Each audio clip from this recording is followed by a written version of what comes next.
தந்தி தொலைக்காட்சி நேயர்களுக்கு வணக்கம். நல்லதை சொல்வோம், நல்லதை செய்வோம், நல்லதே நடக்கும். இன்று 1/7/2026 புதன்கிழமை பூராடம் நட்சத்திரம் காலை 7:43 வரை, பிறகு உத்திராடம். இன்றைக்கு நான் உங்களுக்கு சொல்ல இருக்கிற நல்ல கருத்து, நீதி நூல்னு நிறைய இருக்கு. ஔவையார் எழுதினது இருக்கு, மற்றபடி அதிவீரராம பாண்டியன்கிறவர் எழுதின நூல்கள்லாம் இருக்கு. நீதி போதனையினே ஒரு வகுப்பு இருக்கும் பள்ளிக்கூடங்கள்ல. நான் படித்த காலத்தில் இருந்துச்சு. நீதி கதைகளை எடுத்து சொல்லி நம்முடைய வாழ்க்கை பாதையை சீராக்கி கொள்ள வழிவகுத்து கொடுக்கக்கூடிய நூல்களாக இருக்கும். அதுல ஒரு அற்புதமான பாட்டு, எல்லோருமே தெரிந்து கொள்ள வேண்டிய பாட்டு. ஆபத்திற்கு உதவாத பிள்ளை, அரும்பசிக்கு உதவாத அன்னம், தாகத்தை தீரா தண்ணீர், தரித்திரம் அறியா பெண்டிர், கோபத்தை அகற்றா வேந்தன், குறுமொழி கொள்ளா சீடன், பாவத்தை தீரா தீர்த்தம், பயனில்லை ஏழும் தானே. பயன்படாதது எது அப்படின்னு ஒரு 7 நியமிச்சிருக்காங்க. இது நீதி நூல்ல வருது. ஏழிளம் தமிழ்ல ஒரு புக் இருக்கு. அந்த புத்தகத்துல அற்புதமான இந்த நீதி நூல் கருத்துக்கள் எல்லாம் இருக்கும். ஆபத்திற்கு உதவாத பிள்ளைனா, ஒரு பிள்ளை இருக்கு, பெற்றோர்களுக்கு ஏதாவது திடீர்னு முடியாம வருது அப்படின்னு வச்சுங்க. இப்ப பெரும்பாலும் என்ன பண்றாங்க அப்படின்னா, முதியோர் இல்லங்களில் சேர்த்து விடுறாங்க. அதான் ஒருத்தர் கவிதை எழுதினாரு, தான் கட்டிய வீட்டிற்கு பெயர் வைத்திருக்கின்றார் அன்னை இல்லம், ஆனால் அன்னை இருப்பதோ முதியோர் இல்லம்னு. அதனால அதெல்லாம் வருத்தப்படத்தக்க செயல். அப்படியெல்லாம் இருக்காம ஆபத்துக்கு உதவணுமா பிள்ளை, கூப்பிட்ட குரலுக்கு வரணும். ஏன்னா இளமையில அவங்க வளர்த்தெடுத்து ஆளாக்கி இப்படி பெரிய நிலைக்கு கொண்டு வந்திருக்காங்கிற போது இவர்களுக்கு முகவரி கொடுத்தவர்கள் அவங்க. ஆகையினாலே ஆபத்திற்கு உதவணுமா. ஆபத்திற்கு உதவாத பிள்ளை, அரும்பசிக்கு உதவாத அன்னம். பசி எடுக்கிற நேரத்தில் ஒரு சோறு கிடைச்சிச்சுன்னா நல்லா இருக்கும். அப்படி பசிக்கிற போது கிடைக்காத, சும்மா நல்லா சாப்பிட்டு முடிச்சுட்டான், அதுக்கப்புறம் கிடைக்கிற அந்த அன்னத்தினால என்ன பலன் கிடைக்காது. அரும் பசிக்கு உதவாத அன்னம், தாகத்தை தீரா தண்ணீர். கடல் பக்கத்தில் இருக்கும், தாகம் எடுக்குது, அப்ப கடல் நீரை குடிக்க முடியுமா? கவிஞர் கண்ணதாசன் எழுதினார், கடல் நீரே குடிநீராய் கடவுள் படைத்திருந்தால் அடிநீரை தேடி அந்த அரசாங்கம் செலவு செய்யும். கடல் அருகே விற்றிருந்தும் கடுந்தாகம் வரும்பொழுதே கடவுள் என்னும் ஒருவனது கைச்சரக்கு நினைவில் வரும்னு எழுதினாரு. அது உப்பு தண்ணியா இருக்கும். ஆனால் தாகத்தை தீராத தண்ணீரால ஏதாவது பலனுண்டா? தாகம் இருக்கிற போது ஏதாவது ஒரு தண்ணி குடிச்சே ஆகணும் அப்படின்னு நமக்கு வரும். ஆகையினாலே தான் தாகத்தை தீரா தண்ணீர், தரித்திரம் அறியா பெண்டிர்னா, குடும்பத்தினுடைய வரவு செலவு தெரிஞ்சுக்காம மனைவி இருக்கப்படாது. பக்கத்து வீட்டுக்காரர் இது பண்றாரு, டிவி வாங்கியிருக்காரு, ஃப்ரிட்ஜ் வாங்கியிருக்காரு, வாகனம் வாங்கியிருக்காரு, அது வாங்கியிருக்காரு, நீங்க வாங்காம இருக்கலன்னு சொல்லி தொந்தரவு பண்ணக்கூடாதான். அப்படி மனைவி கணவனை துன்புறுத்தாம அந்த தன்னுடைய அந்த குடும்ப நிலைமையை அவங்க தெரிஞ்சு வச்சுக்கணும், வாழணுமா. வரவுக்கேற்ற செலவு செய்யணுமா. செட்டிநாட்டு பகுதியெல்லாம் வரவு செலவு நோட்டே எழுதுவாங்க, ஐந்தொகைன்னு எழுதுவாங்க. ஆகையினாலே தரித்திரம் அறிந்திருக்கணும். தரித்திரம் அறியா பெண்டிர், குடும்ப நிலைமை தெரியாத பெண்கள் இருந்தா அந்த குடும்பம் முன்னேற்றம் காணாது, அது பின்னோக்கி போயிடும். கோபத்தை அகற்றா வேந்தன். ஒரு தலைவன் அப்படின்னு இருந்தா, வேந்தன் என்று இருந்தால், அரசன் இருந்தால் அவன் கோபப்படப்படாது. யார் என்ன சொன்னாலும் கேட்டு அவங்களுடைய அந்த கோரிக்கையை நிறைவேற்றணும். இது இல்லையா, அவ ரொம்ப மன வருத்தத்தோட குடிமக்கள் கேட்பாங்க, இப்படி இருக்கு அப்படி இருக்கு, எங்க வீதிக்கு விளக்கு இல்லை, இது இல்லை, தண்ணி வரல, பஸ் எல்லாம் வரல, அப்படியே கேட்கிற போது கோபப்படக்கூடாது. அந்த தலைமை அதிகாரியா இருக்கவரோ அல்லது தலைமை பொறுப்பில் இருக்கவங்களோ கோபம் கொண்டக்கூடாதான், சினம் இருக்கக்கூடாதுன்னு சொல்லி கோபத்தை அகற்றா வேந்தன், குறுமொழி கொள்ளா சீடன். குருவை மிஞ்சிச்சு செய்யக்கூடாது. குருவுக்கு அடிபணிந்து நடக்கணும். தங்கள் பணிவுள்ளன்னு எழுதுவாங்க. குருவுக்கு கடிதம் எழுதுற போது தங்கள் பணிவுள்ள, மனைவிக்கு எழுதுற போது தங்கள் அன்புள்ளன்னு எழுதலாம். ஒவ்வொருத்தருக்கும் ஒவ்வொரு மாதிரி கீழே நம்ம அந்த கடிதம் எழுதுற போது எழுதுறோம். அது மாதிரி பணிவா இருக்கணும். குறுமொழி கொள்ளா சீடன். குரு சொல்றதை மதிக்கலைன்னா அந்த சீடன் மதிக்காம இருந்தான்னா அப்புறம் என்ன பலன்? படித்ததுக்கு பலன் இல்லாமல் போயிடும். பாவத்தை தீரா தீர்த்தம். கோவில்கள் தோறும் தீர்த்தம் இருக்கு, அதில் குளிச்சு நம்ம எழுந்துச்சு வந்தோம்னா நம்முடைய பாவம் தீருங்கிறேன். அந்த பாவத்தை தீராத ஒரு தீர்த்தம்னு ஒரு இடத்துல இருக்குன்னு வச்சுங்க. அதனால என்ன பலன்?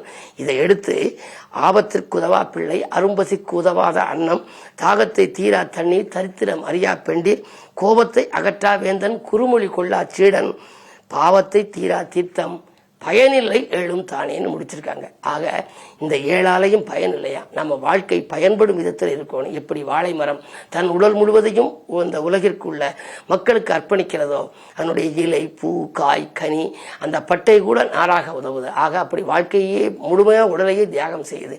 அப்படி நாமும் பிறருக்கு பயன்படும் விதத்தில் வாழணுமா. ஆகையினாலே பாவத்தை தீரா தீர்த்தம், பயனில்லை ஏழும் தானேன்னு தெரிய எழுதியிருக்காங்க. இப்படிப்பட்ட நல்ல கருத்துகள், நீதி நூல்களை படித்தால் நம்முடைய வாழ்க்கை வளமாகும். உங்களுடைய குழந்தைகளுக்கு இதுபோன்ற நீதி போதனைகளை, நீதி நூல்களை கற்றுக் கொடுங்கள் என்று சொல்லி இனி இந்திய ராசி பலன்களை இப்பொழுது உங்களுக்கு வழங்கப் போகின்றேன்.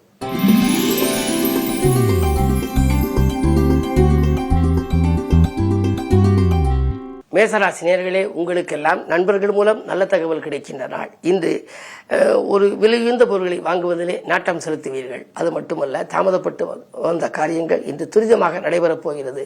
உத்தியோகத்திலே மேலதிகாரிகளின் ஆதரவு திருப்தியாக இருக்கும். 12 சனி இருப்பதால் பயணங்கள் பலன் தருவதாக இருக்கும். பழைய வாகனத்தை கொடுத்து புதிய வாகனங்கள் வாங்கும் முயற்சி கூட கைகூடலாம். இந்த நாள் நல்ல நாள்.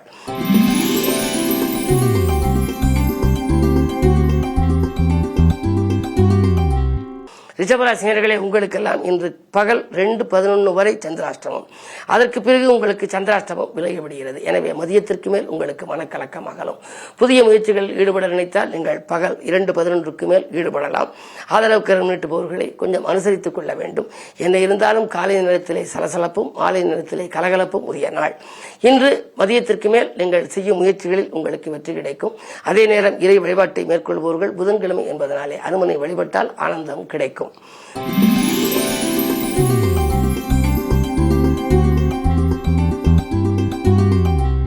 மிதுனராசினியர்களே, உங்களுக்கெல்லாம் இன்று பகல் 2:11க்கு மேல் சந்திராஷ்டமம். புது முயற்சிகளில் நீங்கள் ஈடுபட நினைத்தால் காலையிலேயே ஈடுபட்டு விடுவது நல்லது. ஒரு முக்கிய புள்ளிகளை சந்திப்பதற்கோ தொழில் ரீதியாக ஏதேனும் புதிய முயற்சிகள் எடுக்கவோ ஒப்பந்தங்கள் போடவோ ஏதேனும் நீங்கள் ஈடுபட்டால் காலை நேரம் உங்களுக்கு கலகலப்பாக இருக்கும். மதியத்திற்கு மேல் கொஞ்சம் மனக்கலக்கம் ஏற்படலாம். பணப்புழக்கம் கொஞ்சம் குறையும். நன்மை செய்தால் கூட பிறருக்கு தீமையாகவே அது தெரியலாம். பயணங்களை கூட மாற்றி அமைத்துக் கொள்ள நேரிடும். என்ன இருந்தாலும் கொஞ்சம் பக்குவமாக பேசி காரியங்களை சாதித்துக் கொள்ள வேண்டும். சந்திராஷ்டமம் என்பதனாலே இன்று கொஞ்சம் பொறுமையை கடைபிடிப்பது நல்லது.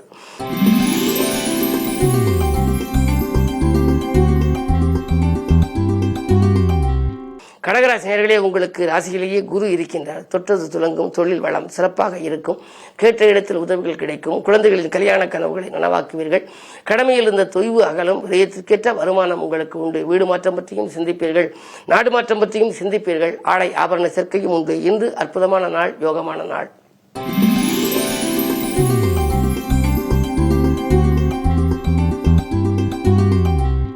சிம்மராசினியர்களே, உங்களுக்கெல்லாம் இந்த பயணங்கள் பலன் தருவதாக அமையும். இடமாற்றங்கள் இனிமை தரும். வீடு மாற்றங்கள் நன்மை தருவதாக அமையலாம். உத்தியோகத்தில் உங்களுக்கு மேலதிகாரிகள் இணக்கமாக நடந்து கொள்வார்கள். கேட்ட சலுகைகளை உங்களுக்கு வழங்குவார்கள். உத்தியோகத்தில் மறுக்கப்பட்ட சலுகைகள் மீண்டும் கிடைக்கும் நாள் என்று கூட உங்களுக்கு சொல்லலாம். ஜென்மத்திற்கு ஏது இருப்பதால் ஆன்மீக நாட்டம் அதிகரிக்கும். புகழ்பெற்ற ஆலயங்களுக்கு சென்று வழிபட்டு வர வேண்டும் என்று நீங்கள் நினைப்பீர்கள். பொதுநலத்தில் இருப்பவர்களுக்கு மதிப்பும் மரியாதையும் உயரும். நல்ல பொறுப்புகள் கிடைக்கும்.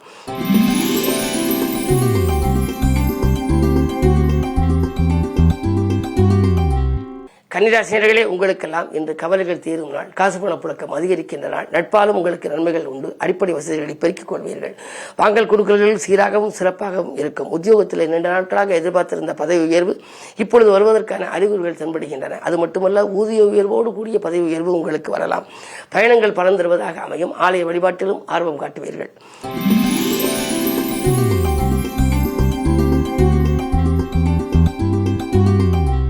துலாம் ராசினியர்களே, உங்களுக்கு 10லே குரு இருப்பதனாலே பதவி மாற்றங்கள், இடமாற்றங்கள், வீடு மாற்றங்கள் பற்றி சிந்திக்கும் நேரம். நடக்கும் காரியங்கள் நல்லவிதமாக நடைபெற குலதெய்வ வழிபாட்டை மேற்கொள்ளுங்கள். குடும்பத்தில் உள்ளவர்களை கொஞ்சம் அனுசரித்துக் கொள்ளுங்கள். அஷ்டமத்தில் செவ்வாய் இருப்பதால் அலைச்சல் அதிகரிக்கலாம்.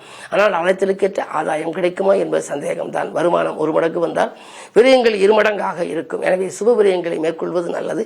உடன்பிறப்புகளில் ஒரு சிலர் உங்கள் குணமறிந்து நடந்து கொள்வார்கள். இருந்தாலும் உங்களுக்கு வாங்கல் கொடுக்கலில் கொஞ்சம் கவனம் செலுத்த வேண்டிய நாள் இந்த நாள்.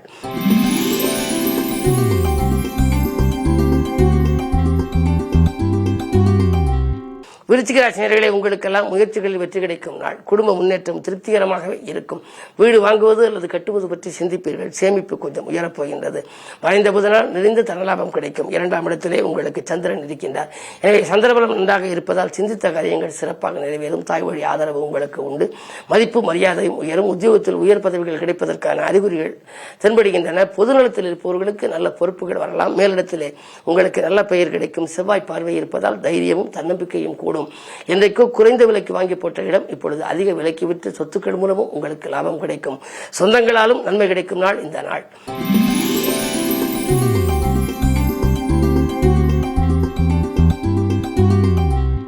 தனுசு ராசி நேயர்களே, உங்களுக்கு பகல் 2:11 வரை உங்கள் ராசிக்குள் சந்திரன் இருந்தாலும் கூட சந்திரன் சூரிய பார்வை இருப்பதனாலே நன்மைகள் அதிகம் நடைபெறும். தேக்க நிலை மாறி தெளிவு பிறக்கும். நேற்று செய்ய மறந்த பணி ஒன்றை இன்று செய்து முடிப்பீர்கள். பிறருக்கு வாங்கி கொடுத்த தொகை தானாகவே வந்து சேரும். குடும்ப முன்னேற்றம் திருப்திகரமாக இருக்கிறது. பிள்ளைகளுக்கு அரண்கள் வந்து வாயில் தேடி வந்து திரும்பி செல்கிறதே. எப்பொழுதுதான் சுப செய்திகள் வந்து சேரும் என்று நினைத்தவர்களுக்கு இன்று மங்கள ஓசை மனையில் கேட்க ஒரு வாய்ப்புகள் கைகூடி வரலாம்.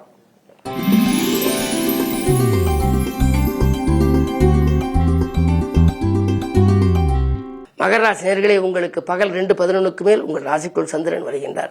சந்திரனும் குருவும் பார்ப்பதனாலே மதியத்திற்கு மேல் உங்களுக்கு மிக அற்புதமான நேரம். எந்த காரியம் செய்ய நினைத்தாலும் நீங்கள் அதை செய்யலாம். புதிய ஒப்பந்தங்கள் உங்களுக்கு அடுக்கடுக்காக வரலாம். பாகப்பிரிவினர்கள் சுமூகமாக முடியும். எதிரிகளின் தொல்லை குறையும். 2 ராகு இருப்பதனாலே நீங்கள் புதிய திட்டங்கள் தீட்டி அதில் வெற்றி காண்பீர்கள். அயல்நாடு சென்று பணிபுரிய வேண்டும். நம்மோடு பணிபுரிபவர்களெல்லாம் அயல்நாடு சென்று விட்டார்களே என்று நினைத்தவர்களுக்கு இப்பொழுது ஒரு நல்ல வாய்ப்பு, நல்ல நிறுவனங்களிலிருந்து அழைப்புகள் வரப்போகிறது. வரும் வாய்ப்புகளை உபயோகப்படுத்திக் கொள்வதில் தவறில்லை.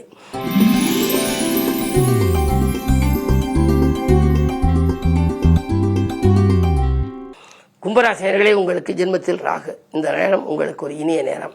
அருகில் உள்ளவர்களின் ஆதரவு திருப்திகரமாக இருக்கும் நேரம்.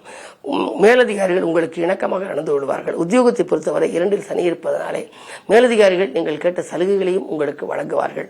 அதே நேரம் 6ஆம் இடத்திலே குரு இருக்கின்றார். உங்கள் முன்னேற்றத்தை அருகில் இருக்கும் சக பணியாளர்களிடம் நீங்கள் விலாவாரியாக விமர்சிக்க வேண்டாம். ஏனென்றால் உங்களுடைய முன்னேற்றம் வர திருப்திகரமாக இருக்கப் போகின்றது. குரு உச்சம் பெற்றிருக்கின்றார். 2க்கு அதிபதி உச்சம் பெற்றிருந்தாலே திரண்ட செல்வம் வரும் என்பார்கள். 6ஆம் இடத்தில் இருந்தாலும் கூட பொருளாதாரத்தில் நிறைவு ஏற்படும். எனவே இல்லத்திற்கு தேவையான விலையுயர்ந்த பொருட்கள், அத்தியாவசிய பொருட்கள் எல்லாம் வாங்குவதிலே கவனம் செலுத்துவீர்கள். பிள்ளைகளுடைய கல்யாண கனவுகளை நனவாக்குவீர்கள். பெற்றோர்களின் மணிவிழாக்களை முடித்து வைக்க முன் வருவீர்கள். வீடு கட்டுவது அல்லது வாங்குவது, கட்டிய வீட்டை பழுது பார்ப்பது, விரிவாக்கம் செய்வது போன்றவற்றிலெல்லாம் உங்கள் கவனம் செல்லும். இப்படிப்பட்ட அற்புதமான நாளிலே நீங்கள் அனுமனையும் வணங்கினால் நன்மைகள் கிடைக்கும்.